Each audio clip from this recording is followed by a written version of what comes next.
Hey, what's going on, everybody? This is Tyrone back with Tech Life. And here I have a great article for you guys from Fierce Wireless. I'll leave a link to it in the description so you guys can check it out. So, what's the problem? That's going to be the title of this video. And there's a big underlying problem at Verizon. So, Verizon reports 100,000 postpaid net adds in Q3.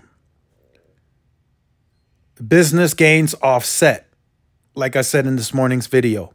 They added 151,000 business customers. They lost 51,000 consumers, and that's how they came to the 100,000 ads.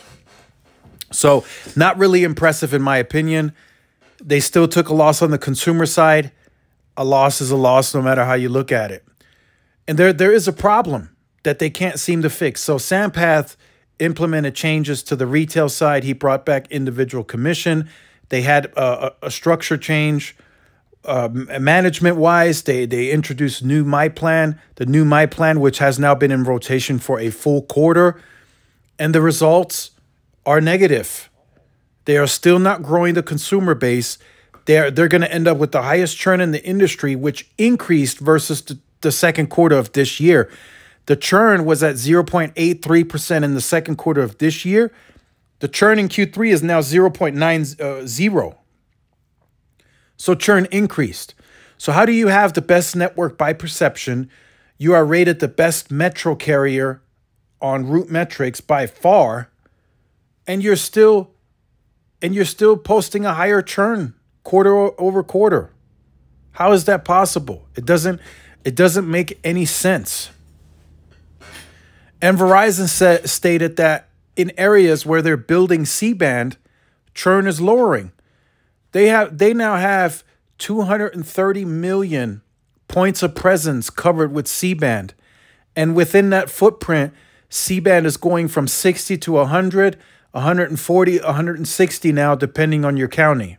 And even in Samsung markets where the Samsung equipment needed an update, that's now starting to go out. You know, it's been spotted in Boston. I just found out this morning in New Jersey, New York area, it's starting to hit 160. So the network has been fast. It's getting faster now with the additional spectrum, but even the 60 or 100 megahertz was never really congested. So again, I ask, what's the problem? There is a problem at Verizon. They're not growing the consumer base. Yes, I understand they had outstanding financials. They upped free cash flow. The market took that as a big deal, just like they did with AT&T, and Verizon's stock shot up. I spoke with several analysts, and they said that's going to eventually run dry.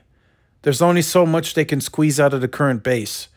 If the base continues churning and they no longer pay Verizon monthly, eventually that's going to hit the balance sheet. So this is what I anticipate to happen for the rest of the year. Q4, that's the holiday quarter, you know, whatever. They're going to grow there. I'm positive that they're going to be net positive on the consumer side in the fourth quarter. But then Verizon turns around Q1, which is by history generally their worst quarter, and they're probably going to take a big loss there, between 100 to 200,000. And then we're right back in the same boat that we were at, you know, for this year. So those are just some of my thoughts for now.